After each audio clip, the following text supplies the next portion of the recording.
Disclaimer, ये कहानी काल्पनिक है और किसी भी वास्तविक जीवन की घटनाओं या व्यक्तियों का चित्रण नहीं करती है। नए वीडियो में आपका स्वागत है। इस वीडियो में हम एक कहानी सुनने जा रहे हैं जिसका नाम है द लास्ट हडल।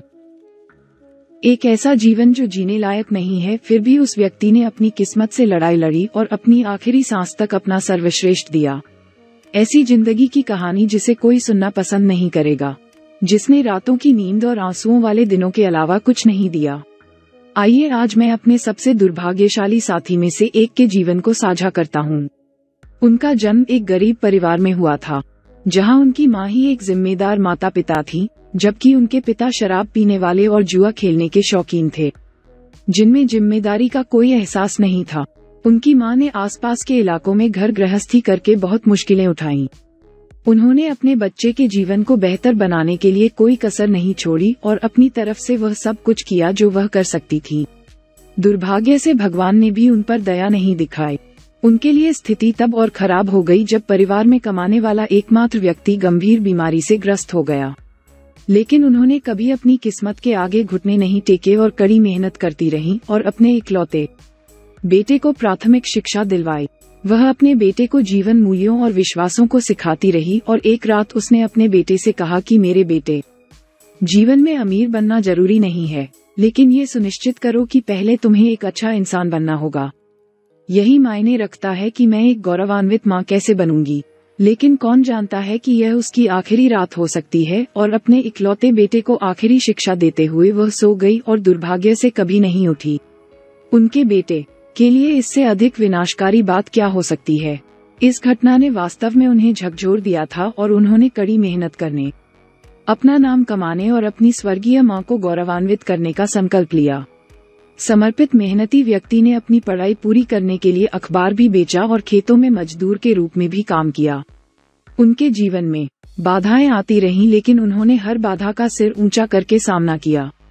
उन्होंने अपनी प्रारंभिक शिक्षा पूरी की और सेना में शामिल होने के बारे में सोचा और उनका मानना है कि इससे उनका संघर्ष कम हो सकता है, जिसका वह लंबे समय से सामना कर रहे हैं। लेकिन भाग्य उनके साथ नहीं था। उन्होंने कोशिश की और कोई कसर नहीं छोड़ी, लेकिन बार बार खारिज कर दिया गया। कड़ी मेहनत में विश्वास रखने वाले उन्होंने अपनी उम्मीद नहीं छोड़ी और आखिरकार उनकी कड़ी मेहनत का फल उन्हें मिला और अपने आखिरी प्रयास में उनका चयन हो गया। एक बार जब उनका प्रशिक्षण शुरू हुआ तो उन्होंने अपने प्रशिक्षण में सर्वश्रेष्ठ प्रदर्शन किया और अपनी कड़ी मेहनत से सर्वश्रेष्ठ दस्ते का हिस्सा बनने का विशेषाधिकार प्राप्त किया। उसी दस्ते का नाम भारतीय सेना का विशेष 26 सर्वश्रेष्ठ परिचालन बल था। वहां प्रशिक्षण के दौरान वह अपने एक साथी के करीब आया जो बहुत ही सरल था और उसकी तरह ही मेहनती था। वे एक साथ समय बिताते थे और वह उसे अपना दोस्त कहता था, क्योंकि उसकी देखभाल और उसके प्रति स्नेह के कारण सभी उस पर विशेष ध्यान देते थे। वह सबसे छोटा था और उन सभी में सबसे अधिक कुशल बनकर उभरा। एक बार संयोग था कि इसी समूह में सबसे कम उम्र का होने के कारण उसका रक्त समूह के सबसे वरिष्ठ पुलिसकर्मियों में से केवल एक से मेल खाता था और अन्य 24 का रक्त समूह समान था। यह इस विशेष 26 समूह का एक विडंबनापूर्ण हिस्सा था। ट्रेनिंग के दौरान कई बार उनके मुंह से खून भी निकल आता था और वह इस बात को नजरअंदाज कर देते थे। एक बार जब उसके दोस्त ने उसके मुंह से खून निकलता देखा तो उसने उससे नियमित जांच कराने का आग्रह किया और वह ऐसा करने के लिए तैयार हो गया और दोनों दोस्त डॉक्टर के पास गए, जहां डॉक्टर उसे कुछ नहीं कहते लेकिन उसके दोस्त को गुप्त रूप से घातक ब्लड कैंसर के बारे में बताते हैं। मेरे लिए इससे ज्यादा विनाशकारी क्या हो सकता है जब वह बचपन से ही संघर्षों और बाधाओं से भरा जीवन जी रहा था। डॉक्टर ने यह बात गुप्त रूप से अपने दोस्त को बताई, लेकिन ये बात उसने सुन ली और वह अंदर से टूट गया। वह बदनसीब आदमी यह जान रहा था कि वह ज्यादा दिनों तक जीवित नहीं रह पाएगा और उसने सबसे पहले अपनी प्रेमिका को निराश करने के बारे में सोचा ताकि वह उससे दूर चली जाए। वह उसे सब कुछ बता सकता था, लेकिन वह नहीं चाहता था कि यह सुनकर वह दुखी हो। वह उससे मिला और अपने असामान्य शब्दों से उसे काफी हद तक आहत किया और उसका दिल तोड़ दिया, और वह इसके पीछे उसके एकमात्र उद्देश्य से पूरी तरह से अनजान थी। वह बहुत उदास हो गई और उससे कहा कि वह उसे दोबारा अपना चेहरा न दिखाए, और उसने धीरे से उत्तर दिया कि हो सकता है कि भगवान ने यही योजना बनाई हो। उन्होंने और उनके दोस्त ने अपनी बीमारी को सभी से छुपाए रखा और इस बेहद दर्दनाक समय में भी सामान्य तरीके से इलाज किया। जीवन उन्हें कहीं भी आसानी नहीं दे रहा था। जल्द ही उन्होंने एक ऑपरेशन में भाग लिया, जहां उनके जैसे ही खून वाले व्यक्ति को बाएं कंधे पर गोली लगी और वह घायल हो गए।